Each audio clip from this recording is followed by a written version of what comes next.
Salut à tous, ravi de retrouver sur Direct Course, réunion de gala en ce dimanche 2 juin sur l'hippodrome de Chantilly avec en point d'orgue le prix du Jockey Club. Ils sont 19 au départ, une épreuve qui s'annonce une nouvelle fois des plus passionnantes. Les numéros dans les stalles de départ joueront bien évidemment un rôle important dans le classement final. Voici ma sélection pour ce groupe 1 cantilien. J'ai placé en tête le 19 Intello.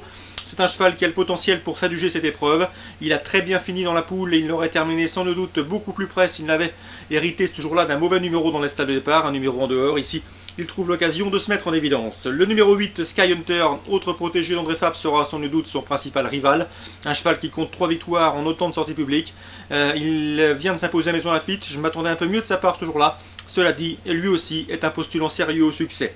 Le 14 dans cette épreuve, c'est Bravo Dino, irréprochable depuis ses débuts. Il n'a trouvé qu'au Covango pour le devancer dernièrement à Saint-Cloud. Covango qui sera au départ du Derby d'Epsom la veille.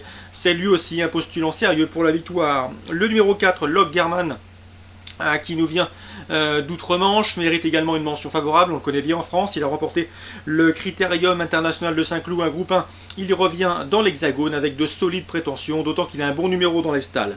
Le numéro 10 d'Acharon qui a été supplémenté pour participer à cette course, le cheval vient de terminer de plaisante façon dans la poule, c'est lui aussi un beau tourbillon dans cette épreuve. Le 18 Morandi qui a fait sensation à l'âge de 2 ans, où il a pratiquement tout gagné, et ce avec la manière, remportant notamment le Critérium de Saint-Cloud sur 2000 mètres, il a la distance dans les jambes, attention à lui, son numéro dans les stalles est bon, Jean-Claude Rouget peut nourrir de solides espoirs dans cette course.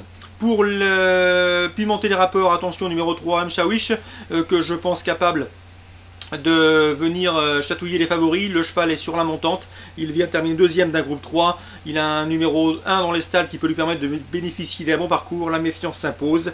Le numéro 1 d'Alouari aurait été sans le doute placé plus haut s'il n'avait hérité du numéro 16 dans les salles. À mon avis, il a le potentiel pour se mettre en évidence, mais ce numéro 16 contrarie et devrait contrarier ses plans. Résumé chiffré, 19, 8, 14, 4, 10, 18, 3 et 1. Au cours de cette réunion de gala, nous aurons également le groupe 2 prix Sandringham pour des pouliches de 3 ans. Dans cette épreuve, j'aime beaucoup le 401 Wattenheim, présenté par Miguel Desangles, qui une pouliche qui a de la qualité. Elle compte d'ailleurs 2 victoires au niveau groupe 3, les prix Imprudence et de la Rochette. Dans le Grand Critérium prix Jean-Luc Lagardère l'an dernier, lors du week-end de l'Arc de Triomphe, elle avait terminé deuxième, et ce face au mâle, donc une performance de choix. Et en dernier lieu, dans les 1000 Guinées, elle n'a pas fait sa valeur, mais elle a des excuses à faire valoir. Donc ici, elle retrouve l'occasion de renouer avec le succès, le 401 Wattenheim. Je lui opposerai le 406 Ken Hope, qui vient également de vainement s'essayer dans les 1000 Guinées britanniques. Auparavant, elle avait gagné un groupe 3 Longchamp, et le 405 Dauphine Russe, qui a bien couru dans la poule pour s'y classer 5e. Attention, elle peut compléter le podium. 401, 406, 405. À Saint-Brieuc en Réunion 2, Patrick Aurière présente le 511 Urfé Jallery, une jument en retard de gain. Elle trouve ici l'occasion d'en combler une nouvelle partie. Attention au 509 Ursi Rafoulet, j'ai pu m'entretenir avec Joël Bécher, son mentor. Il est confiant. Son interview est disponible sur Canal Turf Radio. Sachez que le cheval doit bénéficier d'un bon parcours caché. Si c'est le cas, il sait finir très vite. Attention à lui, il peut venir corser les rapports car il sera sans le doute peu cité par l'ensemble de la presse spécialisée. Le 505 Utello de 40 tonnes, qui est bien engagé au premier échelon et en forme, peut également bien faire. Tout comme le 507 Use It qui reste sur 2 victoires encourageantes. 511, 509, 505, 507, ça c'est pour Saint-Brieuc en Réunion 2. On termine avec Saint-Brieuc dans la 6e, avec 2 informations spéculatives à mes yeux.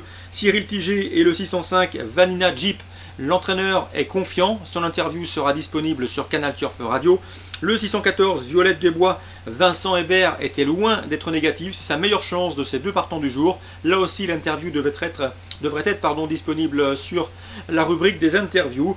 Donc le 605 et le 614 me semblent toutes les deux en mesure de damer le pion au 613 Valdemosa, qui a la pointure d'un lot de ce genre, mais qui devra surveiller les 2 juments précités.